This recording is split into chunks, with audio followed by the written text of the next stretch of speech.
you're not dating and telling your boyfriend or girlfriend, oftentimes anyway, about how there wasn't enough food in your family and about how you had to sleep on a mat.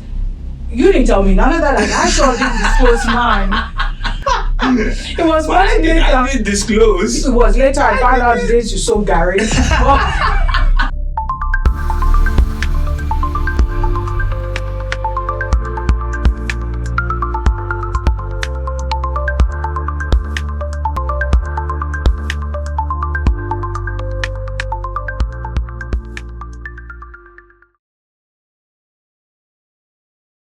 Welcome to the thriving relationships that you want, which can start now. My name is Ife Adingupu.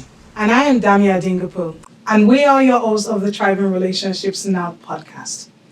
On this podcast, we will bring you content that will help you learn about yourself, your spouse, your relationship, your children, and every important relationships to you. We'll also give you tools that will help you develop a healthy and thriving relationship.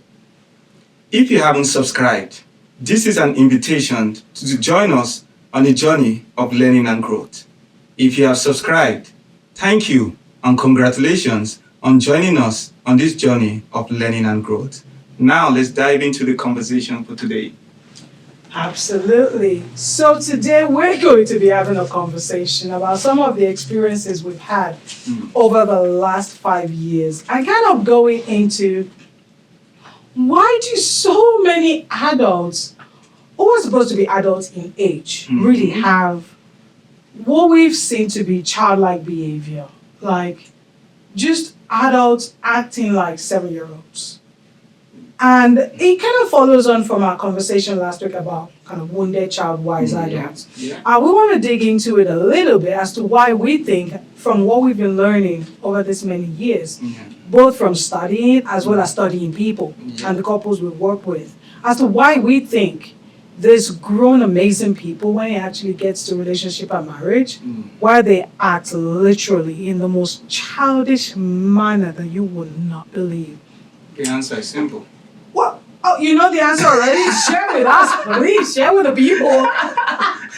Lack of something. Lack of something. Yes. Lack of something. Yeah. So we have grown people, grown folks, throwing tantrums because they lack something. Oh, yeah. All right, well, let's kind of get to it and see what the something might be, right? Yeah. We're going to be setting a foundation and grounding this conversation, kind of surrounding it using the Maslow's hierarchy of needs. Now, Abraham Maslow's in about 1946, 1948, I think it's 46. I don't know. You look I just know about the hierarchy of I needs. think it's 1943. We checked it.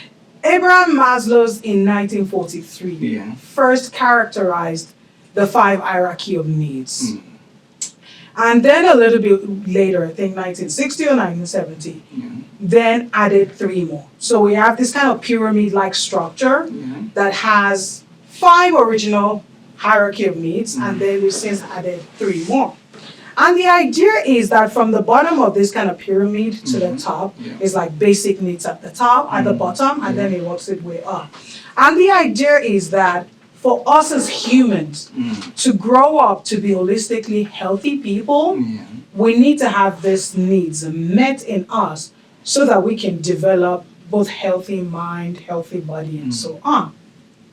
And we are submitting that we and many other people have the same idea that in children or in childhood, if these needs are not being met well, there are some kind of disadvantages, to put it mildly, that the adult that comes out of that has, and that can play out in the relationship, right? So that's kind of the foundation of where we're going today. We're going to be exploring the Maslow's hierarchy of needs and trying to explore how that can play out in the relationships that are hypothetical, she says, as well as how it's played out in our relationship and how it could be playing out in your relationship, right? So we're going to be trying to just explore this and see why so many people are still acting out their wounded childhoodness, although they are adults, so that we can kind of hopefully encourage people into starting the journey of moving towards being a wise adults.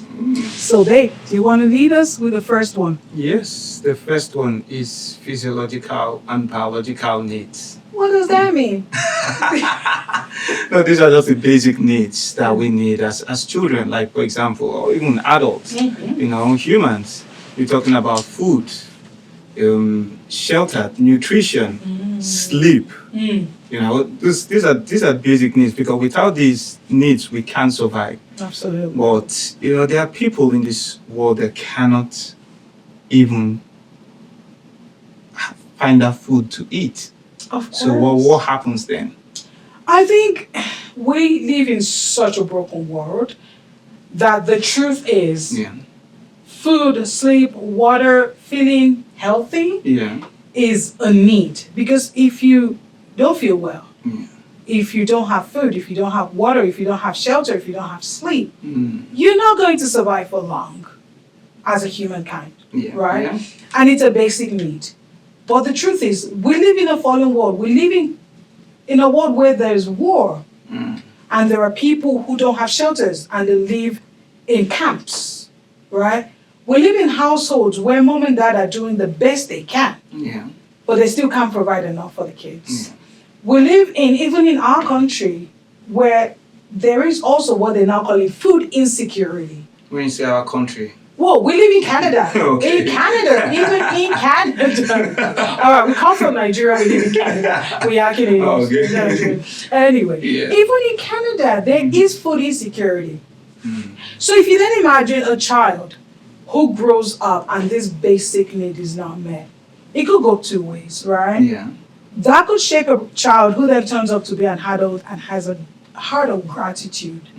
Now that they can afford food, water, shelter, and so on, right? But there are also those children who were traumatized, who were totally broken by the very basic needs not being met. So how does that then play out in a relationship? Because these are conversations we don't have. You're not dating and telling your boyfriend or girlfriend, oftentimes anyway, about how there wasn't enough food in your family and about how you had to sleep on a mat.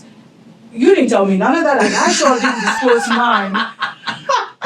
It was much later. I did disclose. It was later I found out the days you sold Gary. I did this later on, after how many years? What you just said, but you just said that when you are dating. So I did disclose after to the you. love has finished loving. No, the love doesn't finish, because if the love would have finished, you won't be with me right now. Okay, after the love has grown well, grown plenty roots. After the root is well established. That's what you told me about the Gary days. Anyway, the bottom line is though, I didn't tell you the stories of the days when there wasn't enough food. I didn't tell you the stories of the days where there wasn't enough food, and mom would send us to go ask dad for money, for food, and he would tell us he didn't have money. But then when we're sent to his room, maybe to go get his clothes to iron for him or get his clothes so we can hand wash it and do the laundry, we will find what we in Nigeria call provisions. For those who are not Nigerians, provision is powdered milk, chocolate drink, oats, cornflakes, I don't know, sugar cubes. What else was there? You would find provision in his room, right? That he has bought for himself and kept in his room under lock and key. Well, of course, we can go into his room to go get his laundry so we can wash his laundry. So if you think about this basic need, for food, for water, for shelter, and the lack of it in childhood, how it might actually shape a lot of people. And they don't realize that it shaped them. Because my story is this. Growing up, there were days there was plenty of food. And there was a season that there wasn't enough, right? And because of the dynamic between parents, mom would send us to go ask for food for money from dad. And there are days when he'll be like, I don't have money, or he won't give enough. And there will be the complaints from mom and stuff that we would pay here and her being sad and all of that. But the thing that stuck with me and then played out later in our marriage was, say he sends us to his room. and whether to get his clothes to wash or whatever, to iron, or take clothes we're ironing for him or whatever. For some reason, he will send us to his room to do something. Whether it's to make his bed, change his bed. And you will see in this little corner, I can almost picture it. You open the door, I know, right? I can picture it. You open the door to his bedroom from the living room, and to the right and on the floor, like I can picture it, you will see provisions, what we Nigerians call provision, which is like powdered milk in a tin, hot chocolate in a tin, oats in like a paper bag. It was even in a tin. It was cocoa oats. Oh my goodness, I remember the brand. It was cocoa oats. Like it was cubes of sugar. Like I can picture it now. Cubes of sugar, tea bags. It would have tea bags. So he will have, quote, provisions in his room. This is the dude, he didn't have enough money, right, to give us. He had his own provision.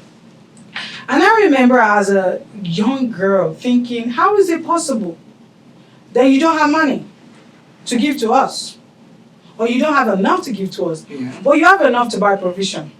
Not just one type, but at least 4 different types. And that was a point of irritation. I mean, we will put a little spoon in his powder milk and eat and all of that. Anyway, that's not just confessions. But the truth of the matter, and then you will shake it like this to cover up your trap. Anyway. The truth of the matter is, as a kid, I just used to wonder, with a sense of injustice, like that doesn't seem fair. That he had all of this locked up in his room, and we didn't have access to it, and we didn't have it, and my mom was having to scramble on Sundays, and she did an amazing job scrambling to feed us well. I mean, we all looked healthy. We were healthy because she made it happen. But growing up, I didn't even understand this basic need. That was meant to the best of the ability of my mom, I can at least say. How it impacted me, at least this little bit of story that I told you, until we started having kids. And when we started having kids, and there would be like a little bit of food, it's usually dessert. My husband has a sweet tooth. It would be something around dessert. Maybe there's a little piece of cake left, or one pot of yogurt left or stuff. And he will eat the last piece. Like the last piece of cake, or eat the last pot of yogurt. And I would be angry. Like, how dare you? How can you be so selfish? And there will be a whole thing about the fact that this man ate the last cake or the last yogurt or whatever. And when I started to do the work of becoming a wise adult, I actually realized that what was triggering for me was me thinking, you're a father, right? And you shouldn't be eating the last of anything because you're supposed to be a provider. You should provide for me. You should provide for. I think we were just at raising at the time when we were working through this. Like, if you eat the last yogurt, then what would your son eat? Right? If you eat the last piece of cake, what would your son eat? So I used to be so angry with you, and I would start a big thing. Like, I would start a big fight, like, you're selfish. You don't think of anyone else but yourself. You do. Like, there would be a whole thing, and it would just be a mess. But now that I look back, bless you, you were just paying. You were paying for the sins. I was paying the price. Paying for the sins of the fathers. Because yes, you should not eat the last cake. Don't eat the last cake. But he didn't want it. He didn't want the cake. He didn't want the cake. Do not eat the last cake. Leave it there. Like, the cake is there in the fridge. The fruit is in the fridge. I'm going there to go and take. You didn't say that the cake, hey, this cake is for him. No, whether it's for him, eat the last cake. You don't not eat the last cake. I did not know. Well, now you know. That was. He mostly doesn't eat the last cake. He knows better than to eat the last cake or the last yogurt. The bottom line is this, though. Imagine if I didn't ever grow out of that. And you don't take the time to learn that this is triggering for me. And now that I'm, quote, growing to become a wise adult, I know what that is. It's triggering the memories of a dad who preferred himself, at least when he got to this, and had his own provisions that, in my mind, was selfish when he got to that. So if you exhibit anything that looks like that, then I put all of those labels on you, the injustice of it and all of that. So imagine kids out there in our world who don't ever do the work to learn about how these basic needs, whether it wasn't met adequately, whether it was used distortedly as a punishment or whatever, how it actually impacts them. The kind of tantrums they could still be throwing in their marriage. Oh, yes. Because I used to throw tantrums. Oh, yeah, the tantrums would continue. Like it would just continue and there would just be continuous chaos. And the blessed spouse might not even understand what's going on underneath. That, yes, they will not understand because if the spouse is not doing the work, but it's not going to understand. this is why we're doing what we're doing, to help people realize that this stuff goes deep. And if you don't do the work to actually learn yourself, like we said, we want to help people to learn themselves, learn their spouse, learn their relationship so that they can grow and be better. Because, 22 years together, are you still learning? No, there's still a lot to learn. There is still so much to learn. But anyway, what is the second need? We've just kind of gone deep. Really deep on the first one. The second one is safety needs. Safety needs. They need to feel safe. They need to feel safe. So psychological safety, emotional safety, financial safety, health and wellness. Feel whole. To feel whole. Wow. And if you think about it, this is another one for me. Like I get plenty stories. Just a lot. Physical safety for me. Oh yes, physical safety. It wasn't there.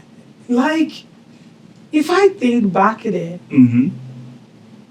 with the inconsistency of being super religious, like being raised in a super religious household, but then with the chaos of physical violence, and with the chaos of a dad who ruled with fear and physical beatings were necessary, can a child really feel safe in that? No, not at all. Right? No. So then, you murdered a piece of work thing. Because we don't think about it. So that's the two basic needs. Because if you look at the Maslow's hierarchy of need, those were two basic needs. There were two basic And I'm scraping by. Like, I'll correct this baby. Well, I was scraping by. Because if you think about it, growing up, like, there were good days, but there were days where it was chaotic. With the physical violence against mom, with the financial abuse. You say you don't have money, but you have money to buy your own provision. Well, there's some kind of inconsistency there, right? You say you don't have money, and then we look in your pocket, and there's a wad of cash there. That was a thing. Did you take it? We did. I nobody confessing to crimes on broadcast. No. So, the inconsistent, like financial safety was not there. Physical safety was not there. Psychological safety was not there. I'm gonna cry. Emotional safety was not there. So really, how does a child come out of that? Like, hot mess. But you're okay now. You're okay. Like, it's just a hot mess of a child that comes out of it. Let me tell you what the culture says. What does the culture say? You just pray. Oh, we're gonna get to the needs for transcendence. We're gonna get. For me, I would say it's emotional safety. If you imagine the safety needs that every human needs, and the fact that there are some people that just don't get emotional needs, psychological needs, like financial needs, and how that could really impact the kind of person that shapes. It's insane if you then don't learn yourself. For you. For me, I would say my one was emotional safety. I didn't have that. And in our book that we wrote, Thriving Relationship, A Couple's Guide to Relational Transformation, and chapter 5 of the book, it talks about the lack of development, major areas that we lacked in growing. So first, we talked about physical growth and feeling of safety, cognitive growth, emotional growth, social growth. And you know where it's called the lowest? So this is a quiz that you can do in our workbook to help you understand which areas you were lacking in. And it's called the lowest, emotional growth. Oh, yeah. No comments.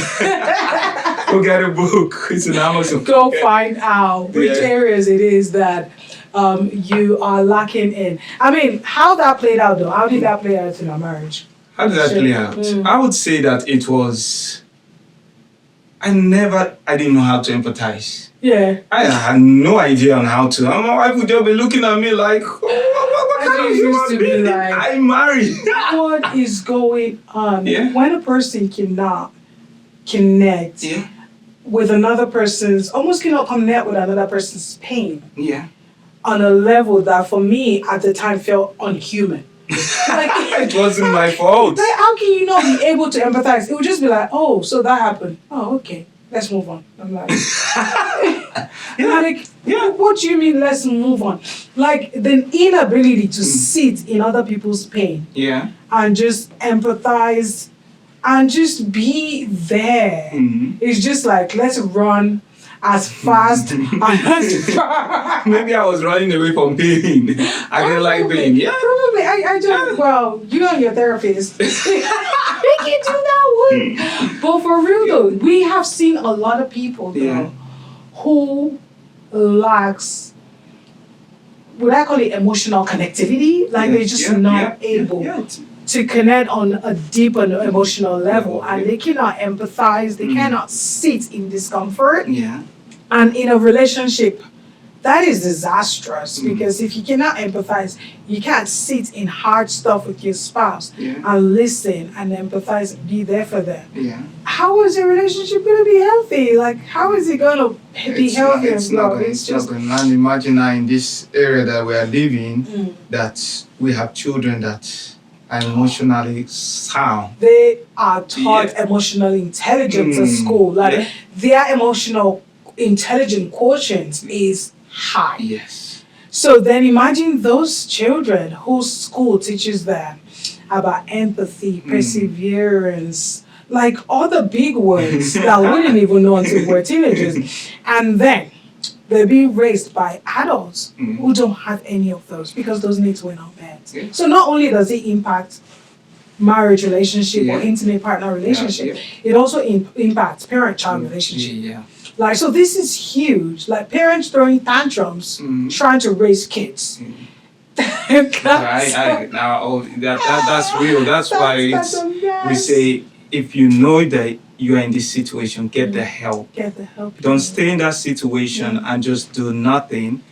Get the help that you need, because at the end of the day, your children are growing. Yeah. If you gave birth to them 6, 7 years ago, they're 7 years old, 8 years old, 9, they are growing. The same way you grew, they are growing. So please get the help. Absolutely. So the third need is the need for love and acceptance. Like, for real. Is there any human who doesn't want to be loved and accepted? I want to be loved and accepted. Everybody wants to be loved and accepted. The innate need to want to feel like, where is my place? Yeah. Right? Where do I belong? And it's the whole thing about attachment theory. I mean, we're not going to go into attachment theory today. That is for another day. But the need for love and belonging, it's kind of the third level on the hierarchy of needs. Yeah. And if you think about it, that many of us grew up in spaces where it was just about survival. Oh, yes. Yep. Right? It was just about survival. It wasn't about, oh, I love you, child. You belong to me. You are valued. You are seen. No, it's not. Like, no. There wasn't a lot of that for many of us. But you want, like me, a family of 8 children. Where do you want to be seen when you're number 6? Oh, but no, I don't think that's fair because we have friends who have quite a high number of children. Yeah. And I've seen how they pour out themselves Now, for those children. You're talking about now, I'm talking about back then. How it affected me. Yeah. Because there are parents. I mean, I get it. Our parents did the best perhaps that they could with what they had. Yeah.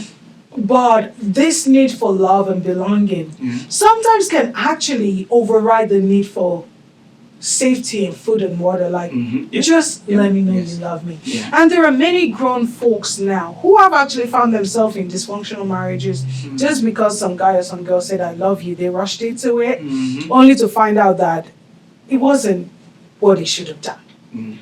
because they didn't have the love and a place of belonging from their home of origin. Yeah. I know of stories of a few women, Yeah. right, who literally got into marriage, chose to get married because they were trying to get away from their homes of origin. Wow. Yes. Like, got married early. Because there was no love and belonging at home. There was all of the chaos. And you're just like, if marrying you will get me out of here, get me out quick. And of course, those marriages, unfortunately, the ones I know, did not turn out great. Because they didn't go into it for the right reasons. So the need for love and belonging, if you didn't find that, I think from my story, my mom did an amazing job helping us feel loved, helping us know where we belong, kind of affirming and validating us. So that kind of plugged the hole a little bit for me, which meant that I kind of know who I was and whose I was. And of course, the transcendence need, which we'll talk about later on, that also helped for me to know that I belong to Christ ultimately. So whatever was happening at home, although the damage and the chaos, I still had an anchor. So for me, that helps. Well, I can imagine those who don't have any of that. So what would you advise them now to do? Find yourself, get to know yourself, like we've been saying from the beginning. You've got to learn about yourself, and then heal those wounds. And some of those needs you can start to meet for yourself now. I mean, safety needs. You can find yourself in safe relationships now. Right? Security. You can do the work to put yourself in spaces where you feel secure. You don't have to stay in spaces where you don't feel secure. Love and belonging. Start with loving yourself. I mean, key scripture, love your neighbor as yourself. It means you gotta love yourself first. So you can do the work to start to love yourself and understand who you are and whose you are. We're Christians, so ultimately, who I am is defined by Christ. Right? So I think that would be my advice. My advice for people. Oh, the next one is the need of esteem. The next one is the need for esteem. The need for esteem. What does that look like? Wow, that's powerful. Yeah. You know, I would say for me, esteem is, as you said, it's validating. Yeah. You know, validating that your child is validating your spouse. Validating your child's achievement, your personality. I see you. I respect you. You're a person worth valuing. You're a person worth caring for. You're a person worth paying attention to. As you're saying that, I'm just thinking about the past, you know. And that esteem, as you said, for me, growing up, I would say it's not really the celebration, because what do you mean by it's not really the celebration? I was number 6 out of 8. You keep saying you're number 6 out of 8. I have to keep Really? Does that reduce your what? Because it doesn't reduce my what. But what I'm trying to say is that by the time it got to 6, it was like. Well, should it be that way? It shouldn't be that because you're number 6. You're then not helped to understand your worth. You're not helped. You're not helped to see your value. You're not helped to say, I see you, child. You belong here. You're valued. You got greatness in you. Like, it shouldn't be. It shouldn't be that way. But maybe because my mom was not around to do that job. So she had to go out, she had to travel to get survival, bring, you know. So she wasn't there to do that job. So when it was my mom and my dad, you know, my mom went to Saudi to go work and she would come. But that period, maybe that was the period that was the time to shape you, mold you. But she wasn't there. Or you're expecting a guy to do that. It's not gonna happen. So that period was not. I would say it was a grinding period for her. But from us too, as I would say for myself, the 6 out of 8. So as I think of my dad, he's like, okay, he's done the work for how many? I can't continue that. Yeah. So it was too much. So I had to learn that. And for myself, for me, what I did was I always looked at myself in the mirror. You're good looking. Yeah. You're handsome. Like developing your own self-worth. You can do it. You can do that. You can pass that exam. You can do it. As you said, you're a child of God. You gotta have to hold on. So I had to develop that myself. Your own self-esteem. Yes. So imagine kids who don't have that skill to be able to kind of big up themselves and build themselves. Like what that could look like in a relationship. And that leads us to the next one, which is the need for self-actualization. Because really, as a human being, even a child, when I look at our children, they would go, look, mommy, look at what I did. Like, look at it, I did that. That's the need for self-actualization. The need to feel like you can do something. The need to feel like you're able to achieve pretty much great things. And for a person to have that need met, the need for self-actualization, it has to be within an environment where learning is encouraged. Being inquisitive is encouraged. Growing, changing, adapting, all of that is encouraged. Making mistakes is encouraged. So if you imagine a lot of people who grew up with parents who don't even understand the fact that children are so intelligent. Like when I interact with my 10-year-old sometimes, I'm like, child, you're way more intelligent than You're 10-year-old. Our 10-year-old. Oh. Didn't know you gave birth to him alone. Our 10-year-old. When I interact with our 10-year-old, it's like he's so intelligent. And his self-actualization, when I see the things he does now and the things he aspires to do, I am blown away. But I grew up in a culture where it was, what do you know? Thank you. What do you know? I gave birth to you. Like, why are you even talking? Why? Like, who put your mouth in this conversation? What do you think you know? What have you seen? How much life have you lived that you think you know anything to contribute? So how are people going to feel like self-actualization? But in the culture, it still goes on till now. It's so still happening. sad. Even when people are in their 30s and in their 40s, the people in the 50s and 60s will be telling the people in the 40s and 30s, what do you know? It's so problematic. So then imagine a child who grew up in an environment where he wasn't encouraged to learn, to grow, to make mistakes, to be inquisitive, to be creative. No environment that really inspired you to do all of that. The kind of adult that raises. And then imagine the other spouse is like our child.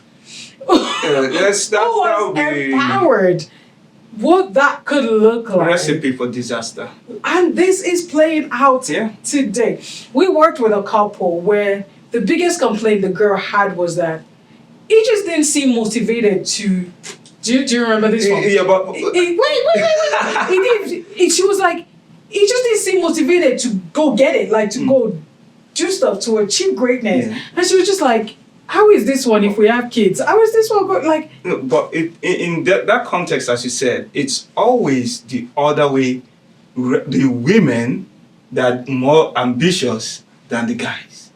I think it's always like that. Is it always though? Because I've heard stories where it's actually the women who are not pushing to go get it, and it's the man. So I don't know that it's gendered. I'm not trying to say, but with the people that we've worked with, it's almost 75%. It's almost always the women. Yes. That seem to have that need for actualization somehow develop. Yes. And the men that seem a little bit lethargic. Yes. Yeah. And don't understand their own worth and what they're capable of, and quite insecure in kind of what they can do and what they're capable of. And it's so sad because most of these guys that we've worked with don't even understand where all of this is stemming from. No. And then they just look at the girl like, she's trying to be a man. That's what he said. I remember talking to him and he was like, who were talking to me? Not you. The couple we were talking about. And I remember talking, the woman was frustrated, like, he's not just got the fire. Da, da, da, da. And when I spoke to him, he was like, oh, she's too aggressive. She wants to be the boss. She's trying. And I was like, there's a problem here. Because you're not pushing yourself to be all you can be. Yeah. But she's such a go-getter. And there's just this clash and chaos all over the place. It's what we say. It's like the way they raised the women, that's the way they should have done for the guys. Oh my goodness, that's another. So this need for self-actualization, the way we see it play out in our culture, just following up on what you said, is that if you look at the dynamic of boys were pampered. Yes. Right? Boys were pampered. Girls were then, some girls, not all, but in cultures where patriarchy and authoritarianism and hierarchy was a thing, typically the girls were used to serve the boys. So the boys were not equipped.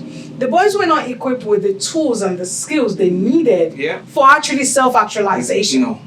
Because if you had everything done for you, everything handed to you, you were treated like a mini god who is ill-equipped to actually live a fulfilling life and do anything for yourself.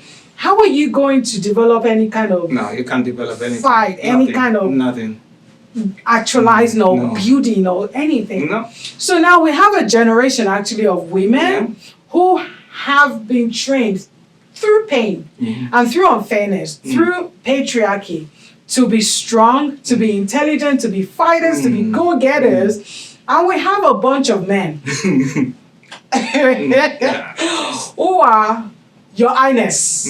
But your highness, your mini highness, that ain't got nothing to back it up with. Right? Yeah.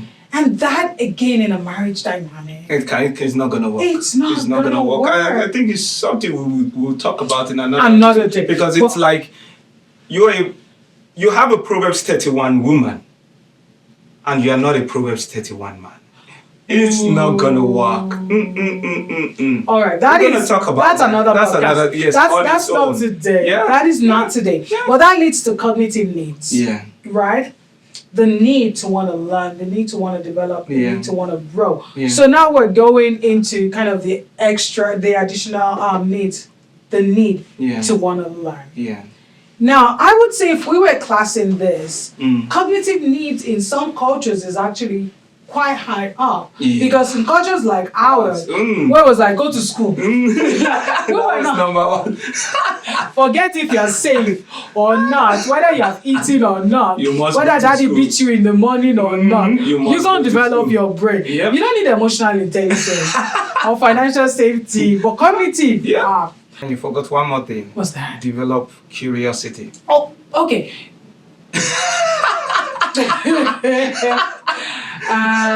Sure. So cognition, part of that is developing curiosity. Yes. Many of us, that was either slapped out of you because it was seen as being nosy. Disrespect. And disrespect. Because if you're curious and our baby, our 4-year-old, put a screwdriver to a new toy baby laptop that we gave him yesterday.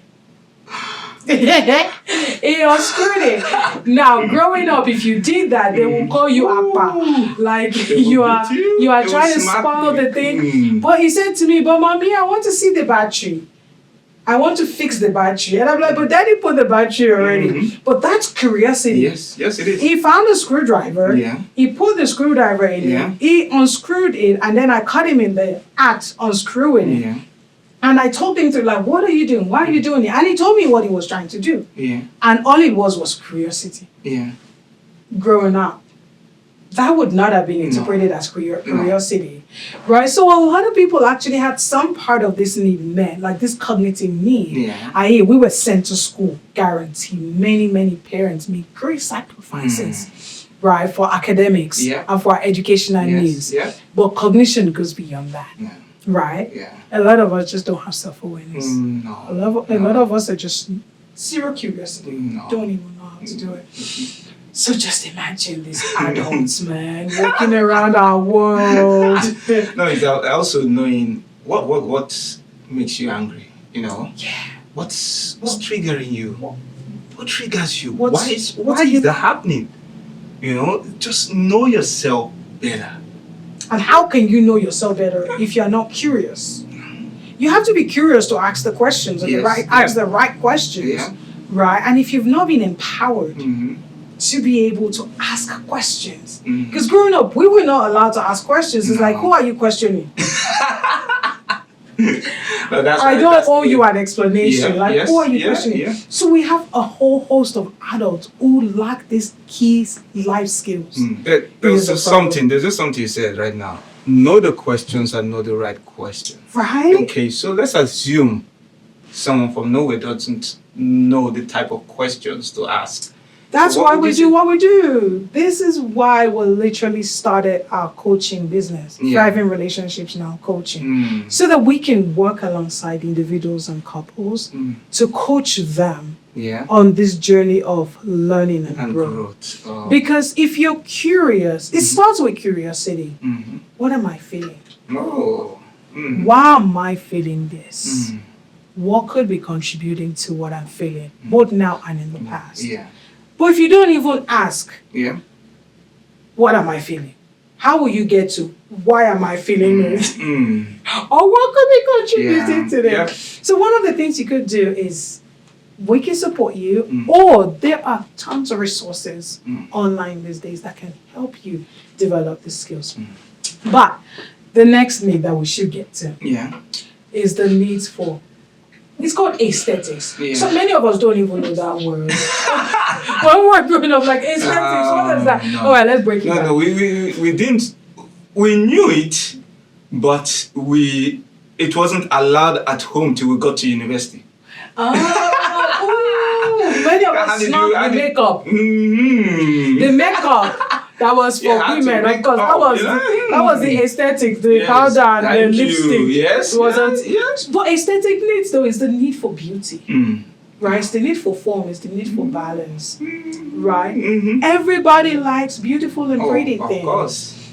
Although this is, of course, not a high need in war-torn countries. But the reality is, once all your basic needs are met, once the other levels are met, at some point you're going to start needing something that just gives you a sense of beauty. It's gorgeous. It's pretty. Right? And if you think about a couple where the basic security, say financial security, was not met, and one where financial security was met, and this is a thing we've also seen. So one wants to spend money on holidays, right? One wants to drive 2 hours, therefore putting mileage on the car and gas money to go to the mountains just for the beauty of it. And the other one is calculating the pennies because they didn't have this is a real thing. No, but it's a real thing, He's calculating the penny of, it's going to put mileage on our car. Why do we have to do that? It's going to cost us gas money that we don't have to spend. Why do we have to go see the mountain? We can just stay in our house. And the fight will start. Because, as you said that, it triggers the other person. Well, of course, it triggers the insecurity, the fact that we have to spend money that I didn't have growing up. But you have the money now. But it's like, oh, we have to invest it. We have to save it. But the other person is like, but I like pretty things. It's about getting the right balance, really. But those people don't know that balance. You just don't even know that you have these needs that are unmet. If you don't know that actually in your life, there's a need for awe, there's a need for beauty, and you are still stuck in survival mode that you grew up in. But your spouse is not. Right? Your spouse had these needs exposed to them and met. Imagine a girl or boy who family used to go on family holidays to beautiful places. You now marry a guy or a girl who didn't have any of this exposure and don't even recognize it in themselves and is unwilling. That's recipe for disaster. Recipe for disaster. So this is what we're saying, that this Maslow's hierarchy of needs. I don't like the hierarchy, just call it Maslow's listed needs, right? If you don't actually recognize where there was a lack and how it's playing out in you, then how do you even recognize the fights, why you're having the fights and what the fight is about, and help the other person heal and grow? I'm just thinking about what you're saying. It's the person will know. the person will definitely You not know. think? Yeah, they won't know because, for example, it's a couple that we worked with and finance an issue, and it's an issue. But if you go back to the roots, why? Why is that an issue? Is it the one that holds on to money? Yes. I won't spend it on holiday. Yes. Let's invest it. Let's save it. Let's save it. Let's protect it. Yes. It's like, it's not that you don't have the Zero money. experience. Like, No. I don't think they've ever been on holiday. You can count 1, 2. That's just it. Like, yeah. And these children are young and they are growing. no experience. No experience. And the thing is, though, part of their cognitive needs is for them to have varied experiences. Yeah. But experiences cost money in this country. Oh, yes, it does. So if you as a grown person training these children won't spend the money for them to have experiences, then you're transferring some of those defaults or defects, I can't find the right word, to the children. Yeah. So then it goes outside the marriage, because I know the wife has complained about, we can't go on the kind of holidays that she wants. Yes. But because she's quite a passive person, she just lets it Yeah. slide because she doesn't want to rock the boat. But these children, they've got kids, right? Okay. The last need. We got a lot. Last need on the, I think we're on number 8 now. Yeah. Is the need for transcendence. Oh. So the whole idea behind this is something beyond yourself, like spirituality, connecting to God in our case, knowing that God is far beyond us, right? The need for doing something that goes beyond you, whether it's living a legacy, whether it's serving and pouring into someone else. The need to go beyond yourself and connect with something bigger, like a higher power, right? So the last 3 needs that we talked about are the ones that were later added on the Maslow's hierarchy of need. And if you think about it, the need for transcendence is a thing that was done to some extent okay in some of our cultures, and we'll stay with what we know. Yeah. Like, our home of origin is Nigeria, right? We were both born in Nigeria. And the need for transcendence to connect to a higher power is quite huge. It's a huge religious country. Like Islam and Christianity, they're 2 big religions.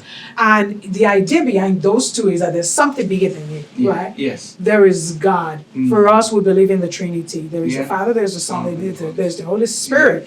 They are far bigger than us. And God has entrusted this world to us to look after, to serve people, to love our neighbor as ourselves. So the need for transcendence, we were raised to have, right? But almost to an extent, it then got abused at some point. Yeah. Because when I look at a lot of people that we've also worked with that have high level of religiosity or high level of spirituality, the amount of spiritual bypassing that they do. Explain what spiritual bypassing is. Spiritual bypass. Spiritual bypassing is when you use kind of things of the spirit, prayer, fasting, to try to manage things that you should actually do something about. Right? It's the whole idea of faith without works. Say, for example, all of the needs we've been talking about, right? You were abused as a child. You had all of the traumas. Spiritual bypassing is that we're just going to pray about it. Then it is well. I hate over. It is well. We're going to pray about it. Or pastor's telling you your marriage is not going well. Have you prayed? You haven't fasted enough. Right? It's spiritual bypassing and almost borderline spiritual abuse. So the need for transcendence at some point in some cultures, at least in our country, got taken way overboard. Where it's now spiritual bypassing and spiritual abuse. Where people are not taught to be self-aware. They're not taught to do the work on their mental health, their emotions, to recognize their emotions, to learn themselves. They were not taught the skills to actually be holistically good human. but they were taught to fast and pray. Right? So this need for transcendence, that means you are so connected with things in the spirits that you are not useful. They are connected. That is if they are connected. That's okay, a different ballgame. That's fair. That's fair. But you are trying. How about that? You are trying so hard to connect with something that's far beyond you, to connect with God. That you are not useful for the people in front of you. You're not useful to the spouse in the house. You're not useful to the kids because you are joining prayer meetings morning, night, evening. So times you morning, night, evening. morning, afternoon, and evening. So the time you're actually supposed to use to learn yourself, learn your spouse, learn your children, build healthy relationship dynamics, you cannot. No, you can't. Because you are busy chasing one need, which is the need for transcendence, which we acknowledge. You're busy pouring out and serving others, which is also part of the need for transcendence, to do, to leave a legacy, to serve others. But you're neglecting everything else. Your number one priority, your spouse, your children. Yes, God. Yeah. Because we're people of faith. Yes. God, spouse, children. Yeah. Relationship with God, relationship with your spouse, relationship with your children. And then everything else comes. Yeah. But if all you've got is, we have a family that one of the spouses would have prayer meeting upon prayer meeting upon prayer meeting. It's not just one. It's lasting in the house, it's disturbing the peace of the whole house. Prayer meeting back to back to back to back, worship back to back. And request upon request, turn it down. Put in your AirPods. No, because in this house, we are going to connect with the divine. We are going to connect with Jesus, God and Holy Spirit. 24/7. But the thing is that in doing that, it's those people saw what their parents did. Yeah, they were told to pray about it. Do as I say, not as I do. So the characters of those people, if you really look at it, it's like, okay, it's not even changing. Yeah, that's and it goes back to that self-awareness. Yeah. It goes back to what we're talking about, the self-awareness. Are you really sitting down to study yourself? And when you begin to speak to people like that, it's almost there's a pushback. Yeah. There's always it's typically the spirit, it's in the spiritual, the attack on their relationship and on their marriage. Yes. It's from the spirit realm. It's the truth. It's not the fact that you're traumatized and you're acting out trauma all over the place and you're misbehaving and acting out a child. Like throwing tantrums, cussing and abusing and all of that. I have a list of people I know. If I call them, it's just spiritual bypassing. Just spiritual bypassing. Yeah, it is well. The Lord will do it. Spiritual bypassing. 1 year will go on, you ask them still about the same thing. The marriage is still dysfunctional. They will be the same situation. It is well. Nothing is changing. But the whole point is this, though. Why we're doing what we're doing is to bring awareness to people and say, if all of these needs or some of these needs were not met, guaranteed it's showing up in your life right now. Oh, yes. Oh, yeah. Like, you can pray all you want. You can fast all you want. You can spiritually bypass all you want. It is playing out in your marriage right now. Oh, yes. It's playing out on how you're interacting with your children. In fact, it's playing out how you are interacting in our world and at work.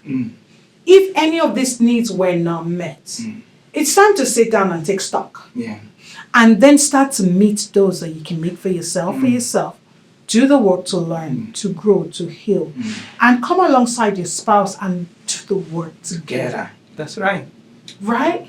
You cannot continue life the way you're doing it if it's not working. They say the definition of madness is doing the same thing. All over again and expecting a different result. It's not going to work. No, it's not. Right? It is time, I think, for our generation, with the amount of resources, there's this podcast, there are other podcasts out there, with the amount of resources that we have, honestly, we have no excuse to not change, to not be better, to not grow, to not thrive. We don't have an excuse. So this is another call that we have to do the work, right? We have to do the work to grow a healthy and thriving relationship. Right? So get the help. And one of the resources we have, this is one of the resources. So one of the things we can do in our generation is listen to podcasts, read books, do the work. It is absolutely important. For real. Our children will not make excuses for us. Like, I can make excuses for my parents right now. Yep. Because I know for a fact that they didn't have all the resources that they needed. Yep. Right? But the fact is, there are resources now. One of them, my darling husband, is old enough. We wrote this book about 3 years ago. 3 years ago, yeah. It's on Amazon. It's on other platforms that you can buy books. Thriving Relationship, A Couple's Guide to Relational Transformation. Even on our website. It's on our website as well. And the reality is, you can start to do the work. Yep. Right? To heal, to grow, to thrive. The other thing that we say is that it is important you grow and you learn in community. You grow and you learn in community. And that's what we're going to be talking about on our next episode. You are going to recognize more what you need to work on when you're within a healthy community. Because it's in that healthy community, assuming you have a growth mindset and you're open, you have a open heart, it's in that community that you're going to learn the areas that you're lacking. And hopefully it's also in that community that you will get the support or at least referral to the resources that you need. How long do they say that if you want to learn a new skill, how long does it take you? For real? For the learning to stick? Yes. About 14 months? 14 months. Around about 14 months. 14 months. That's what it says. So you need to find a healthy community and stay in there for at least 14 months. To let them to help you. Yep. So we will definitely talk about that in our next episode. Yeah. So if you haven't subscribed, if you enjoyed this, please share this with your friends, with families. And if you haven't subscribed, please subscribe and come on this journey of learning and growth with us. See you in the next session. See you in the next episode.